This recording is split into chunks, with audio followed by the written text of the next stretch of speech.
Hi, so I'm going to show you the elbow positioning and the videos for positioning of the elbow. So we have 4 views we're going to do on the elbow: AP oblique views. We have 2 internal and AP oblique external.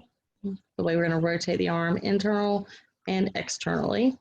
And then we have a lateral 40-inch SID 10x12 portrait centered to the mid elbow joint. Patient's going to be seated at the end of the table. Hand, forearm, and elbow need to be on the same plane. The AP, we should see the epicondyles are parallel to the IR. The obliques, we want to see the epicondyles 45 degree. One is going to be internally rotated and one is going to be externally rotated. And then on the lateral, the line between the epicondyles is going to be perpendicular to the IR. No specific breathing instructions, just hold still, don't move.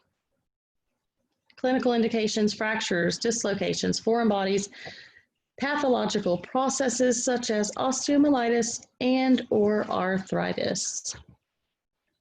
All right, let's look at our video.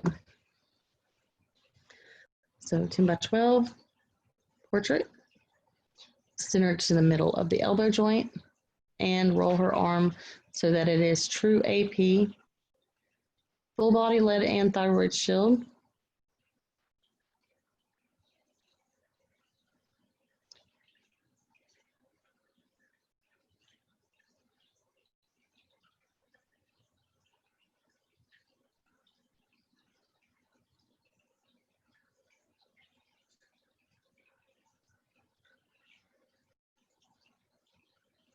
Switch out your IR.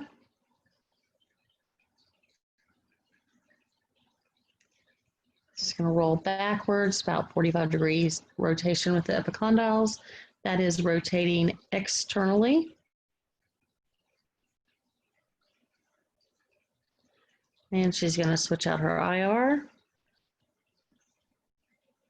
And rotate her hand palm down. That gives us the internal rotation of the elbow coming towards the middle. Internal.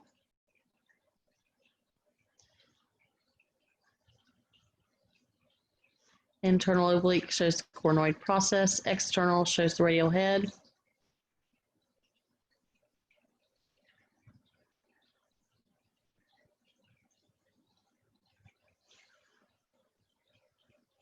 Lateral 90-degree bend. True lateral with the wrist, centered to the middle of the elbow joint.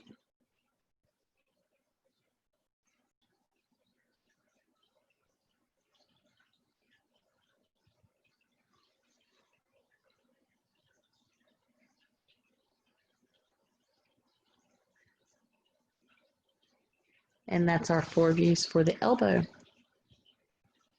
So here's our AP radiograph. You should see the epicondyles are straight on, parallel to the IR. That gives us the olecranon fossa in the middle with the ulna and the olecranon process in the middle. Radial head and the capitulum should have a space there between them. You will see the radial tubercle is touching underneath the ulna bone. Then we have our external oblique. That gives us the radial tubercle free from superimposition. Radial head moves away from the ulna. External oblique, that's how you can tell it is an external oblique. This radiograph happens to be a pediatric, so you're going to see the growth plates. Looks like fractures in the humerus and in the radius. Then our internal or our medial oblique is where you're going to see this little peak coming out, this coronoid process. Remember, that sits in the middle, so it's kind of unique that we get it poking out on its side on the internal oblique. We have our lateral, another pediatric view, so we can see the true lateral shape of the end of the humerus, this trochlear notch area, and radial head touching the ulna.